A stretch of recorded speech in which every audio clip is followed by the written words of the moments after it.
오늘도 기도의 자리에 나오신 여러분 모두에게 하나님의 크신 은혜와 복이 넘치기를 축복합니다. 예수님께서 예루살렘을 향하여 올라가고 계신다는 말씀을 드렸습니다. 오늘도 예루살렘을 향해 간다는 것은 곧 십자가를 향해 가고 계시다, 이렇게 표현할 수 있습니다. 그 예루살렘을 향하여 가는 중에 여기저기서 일어난 사건, 그 사건은 그냥 사건으로 끝나는 것이 아니라 사건 속에서 예수님은 제자들에게 필요한 귀한 진리를 가르쳐주고 계신 것을 볼 수 있습니다. 1절부터 12절 사이에 보면 이혼의 문제입니다. 바리새인들이 사람이 아내를 버리는 것이 옳습니까? 이렇게 질문합니다. 물론 이 질문은 그냥 몰라서 묻는 것이 아니라 예수님을 시험하는 질문입니다. 그 당시에는 유대인은 여기에 대한 두 가지 생각이 있었습니다. 아내를 버리는 것에 대한 두 가지 생각. 그런데 예수님은 결국 이제 이 문제는 신명기 24장 1절에 보면 수치된 일, 만약에 아내가 수치된 일이 있으면 이혼 증서를 써서 내보내라, 이런 말씀이 있습니다. 그거를 수치된 일이 뭐냐, 이걸 이제 해석하는 해석에 따라 그 당시에는 두 가지 견해가 있었습니다. 예수님은 이 질문에 그냥 예수님의 생각을 대답하지 않습니다. 왜냐하면 예수님을 지금 시험해서 어떻게든 예수님을 죽이려고 하는 사람들의 질문입니다. 그런 때는 그냥 대답해 주는 것이 아니라 다시 되묻는 것입니다. 그래서 모세는 어떻게 말했느냐, 다시 말해 모세의 율법에는 어떻게 기록되어 있느냐, 이런 질문을 예수님께서 다시 하고 있습니다. 그랬더니 이혼 증서를 써서 버리기를 허락했습니다, 이렇게 대답해요. 그러니까 거기에 대해서 이것은 너희의 인간의 마음이 악하기 때문에 그런 것을 허락한 것이다. 그러니까 그게 잘못되었다, 이렇게 이야기하면 이제 이게 문제가 되잖아요. 그런데 너희 마음이 완악하기 때문에 그런 것이다. 그리고 거기서 끝나는 것이 아니라 그 다음에는 창세기 1장 2장에 있는 말씀을 인용해서 창조 때에 하나님이 남자와 여자를 창조하시고 그 두 사람을 부모를 떠나 둘이 한 몸이 될지니라. 그래서 결국은 이혼은 마음대로 할 수 있는 그런 것이 아니라는 것을 말씀해 주고 있는 것입니다. 결혼을 했으면 어떻게든 두 사람이 함께 둘이 한 몸이 되기를 위해서 함께 노력하고 그렇게 되어야 된다. 그것이 하나님께서 이 땅에 가정을 세우신, 가정을 이루게 하신 가장 중요한 목적이다, 이런 말씀입니다. 근데 이게 결국 부부가 하나 되는 건 한쪽만 노력해서는 되어지지가 않습니다.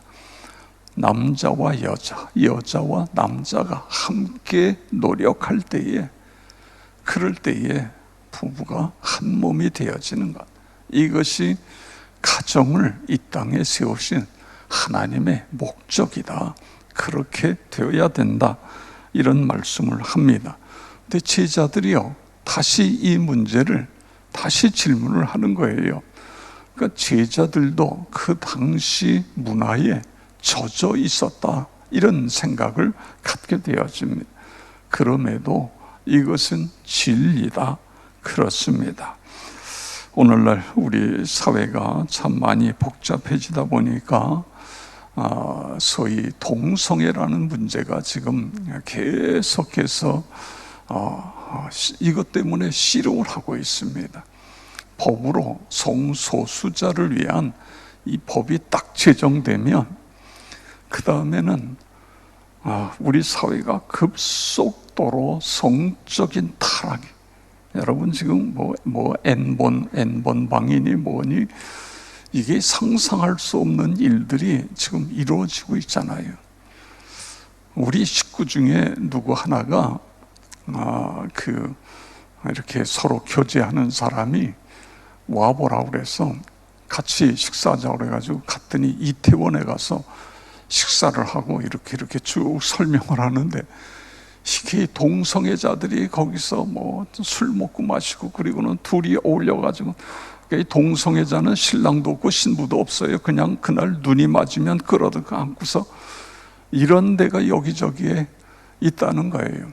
그러니까 이게 소돔과 고모라하고 똑같은, 그게 지금 우리나라 구석구석에 그런 것들이 있습니다.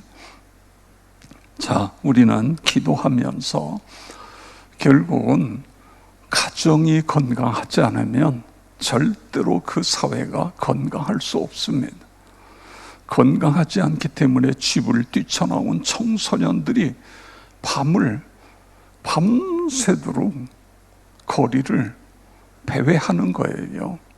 우리가 기도해야 됩니다. 그리고 어떻게든 교회는 가정이 하나 되는 일에 모든 에너지를 교회가 쏟아야 되고, 자, 그 다음에 13절부터 보면 어린아이를 예수님께서 만져주심, 축복해 주심을 위해서 어린아이를 예수님께 드려옵니다. 이건 어느 부모나 마찬가지죠. 내 아이가 주님의 은혜, 주님의 축복을 받고 성장하기를 원하는 마음이잖아요. 그런데 제자들이 야단을 치는 거예요.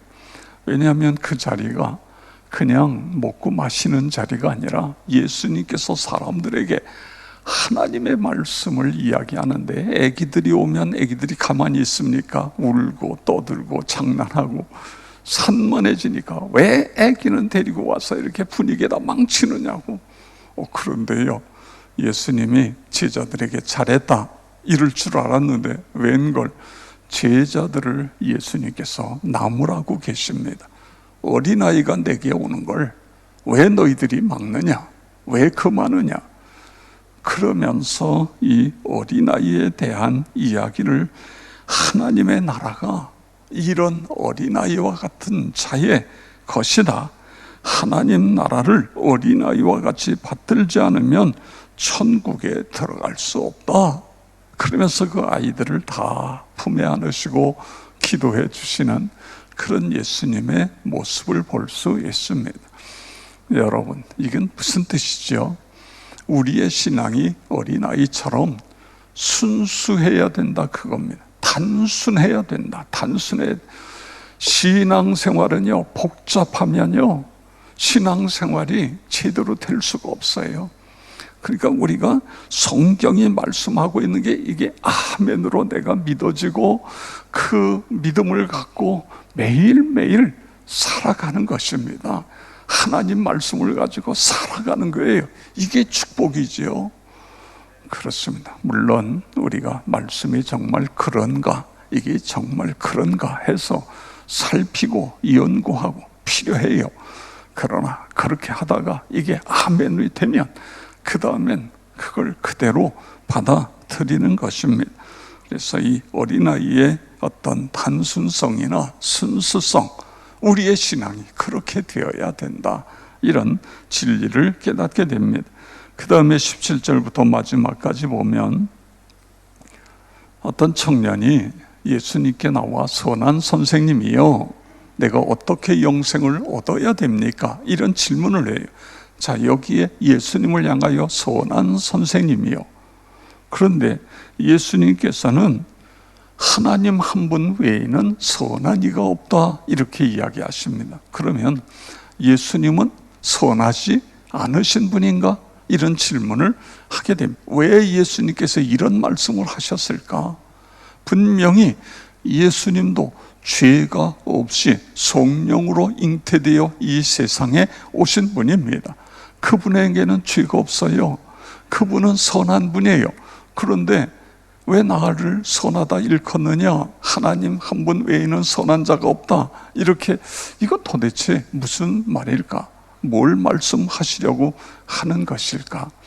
결국 이 청년은 뒤에서 이야기하잖아요. 율법, 이런 율법 뒤에 5제부터 10번째 율법을 예수님이 이야기하세요. 그랬더니 제가 다 지켰습니다. 이게 뭐죠? 내가 나름대로 열심히 선을 행하며 살아왔기 때문에 내게 영생이 있는 것 아닙니까? 이런 스스로의 그런 어떤 확신이, 이 청년이 확신이 있는 거예요. 예수님께서 그것을 깨기 위해서 하나님 한 분 외에는 선한 자가 없다, 인간은 모두가 다 죄인이다, 이걸 이야기하시기 위해서 이렇게 말씀하고 계신 것입니다. 예수님도 선하신 분이시죠. 그런데 오늘 이 말씀 속에서는 그런 이야기를 하고 계신 것을 볼 수 있습니다. 그 다 지켰다고 그러니까 예수님이 그래, 잘했다, 율법을 부모 공경부터 십계명까지 잘 지켰느냐? 그런데 너가 영생이 있다, 이렇게 이야기하실 줄 알았는데 내 재물을 팔아 가난한 자들에게 주어라. 그런데 그 앞에 어떤 말씀이 있냐면 이 청년을 예수님이 사랑하셔서 이런 말씀을 하셨다, 그게. 여러분, 그러면 여기에 이제 재물이 있는 자는 천국에 들어가기가 어렵다 그랬는데, 그럼 이 말씀은 물질을 가지면 다 문제가 되는 거냐? 이런 또 질문을 할 수 있어요. 그런데 그것이 아니고 주일날 말씀드린 것처럼 물질이 우상이 되면 물질이 하나님 앞에 나가는데 스스로 그 주님께 나가는 길을 차단하는 것이죠. 물질 자체는 문제가 없는 거예요. 그런데 그 물질을 소유한 사람의 마음의 상태가 어떠냐, 그거예요. 하나님이 주셨으니까 내가 하나님의 필요한 데에 흘러가도록 그렇게 하고, 또 내게 주셨으니까 내가 이 땅에서 살아가는데 필요한 대로 사용하고, 또 나머지는 하나님 나라를 위해, 그렇게 되면 이게 천국 가는데 전혀 문제가 안 되잖아요. 그런데 이게 물질이 어떻게 보면 우상이 되면 물질의 노예가 되는 거예요. 그러면 물질 외에는 아무것도 안 보여요. 그러니까 평생 물질 쌓아놓다가 살다가 죽으면 자식들은 그 물질 가지고 죽기 살기로 싸움을 하고 세상에 조상 집에 갔는데 분위기가 이게 도대체가 엉망인 거예요. 서로 그냥 이게 이제 난리가 되고 그렇습니다. 자, 그러면서 그런데 이 청년이 그만 물질이 많은 거로 슬퍼하며 떠났다, 이런 안타까운 모습을 이야기하고 있습니다. 그러면서 이제 결국은 재물이 많은 자가 마치 낙타가 바늘귀로 들어가는 것처럼 천국에 들어가기가 어렵다, 이런 말씀을 하고 있습니다. 근데 이제 이 말미에 베드로 사도가, 제자 베드로가 이런 이야기를 합니다. 우리가 다 버리고 주를 쫓았나이다, 이런 이야기를 해요. 정말 이 보통 일이 아니잖아요. 예수님께서 고기 잡는 어부에게 나를 따라오라 그랬더니 배도 버리고 그물도 버리고 가족도 뒤로 하고 그리고 예수님을 따랐습니다. 여러분, 그렇게 쉽게 할 수 있어요?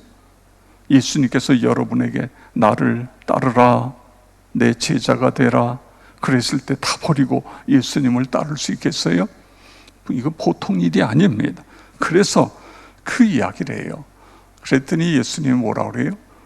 그런 사람들에게는 현세에서도 복이 있고 내세에서도 복이 있는데 내세에는 영생의 복을 받는다. 그리고 끝난 게 아니에요. 그 다음에 중요한 이야기를 한마디 더 하십니다. 먼저 된 자로서 나중될 자도 있고 나중된 자로서 먼저 될 자도 있다. 이런 말씀을 하고 있는 것입니다. 그렇기 때문에 우리는 이 믿음 생활을 그렇습니다. 끝까지 주님 앞에 가는 날까지 마치 마라톤 같은 것이죠. 마라톤. 신앙생활은 마라톤입니다. 끊임없이 그 보폭을 유지하며 목표를 향하여 달려가는 것입니다. 그래서 사도 바울은 마지막까지 끝까지 가면서 나를 위하여 상이 있다. 나처럼 끝까지 달려가는 사람에게도 똑같이 상이 있다. 이런 말씀을 하고 계십니다. 자, 오늘 세 가지 중요한 이야기를 나누었는데 오늘 하나님께서 나에게 주시는 말씀, 특별히 우리가 가정을 위해서, 내 가정뿐만 아니라 이 땅에 있는 가정들, 요즘 젊은이들 중에 결혼했는데 결혼한 사람 중에 중간에 이혼하는 사람들이 굉장히 많다고 그래요. 여러분, 결혼하기 위해서 얼마나 많은 에너지가 들어갑니까? 그런데 이혼을 하는 거예요. 너무 안타까워요. 우리가 함께 기도하면서 이 땅에 있는 모든 가정들이 다 건강한 가정이 되게 하시고, 오늘 이 시대에 교회가 가정 살리기 운동에 앞장서서 건강한 가정을 세우는 일에 우리 모든 교회가 힘을 합칠 수 있도록 인도하여 주시고, 아버지 하나님, 어린아이처럼 내 신앙이 순수하고 단순한 그런 신앙이 되게 주시옵소서. 그렇게 되어지길 주의 이름으로 축원합니다. 아버지 하나님, 감사를 드립니다. 오늘도 우리에게 새날 주시고 건강 주셔서 하나님 앞에 나와 우리 믿음의 가족들과 함께 새벽에 아버지 하나님 제단을 쌓습니다. 우리 한 사람 한 사람 기억하시고 안수하여 주시옵소서. 성령 충만하여 하나님 앞에 기쁨이 되고 하나님이 자랑하는 하나님의 백성들 다 되게 하여 주시옵소서. 모든 질병, 연약함, 어둠의 세력은 예수 그리스도의 이름으로 묶임을 받고 떠나갈지어다. 치유와 회복이 일어나게 하여 주시옵소서. 새벽에 기도하다가 문제 해결받고 사업이 불같이 일어나고 취업의 문이 열려지며 자녀들의 앞길이 활짝 열리는 은혜를 경험하게 하여 주시옵소서. 이 새벽 제단이 기적의 장소, 응답의 장소가 되게 하여 줄 것을 믿습니다. 부흥의 근원지 행복발전소가 되게 하여 주시옵소서. 우리 다 같이 주여 3번 부르고 통성으로 기도하겠습니다. 주여, 주여, 주여. 아버지 하나님, 감사를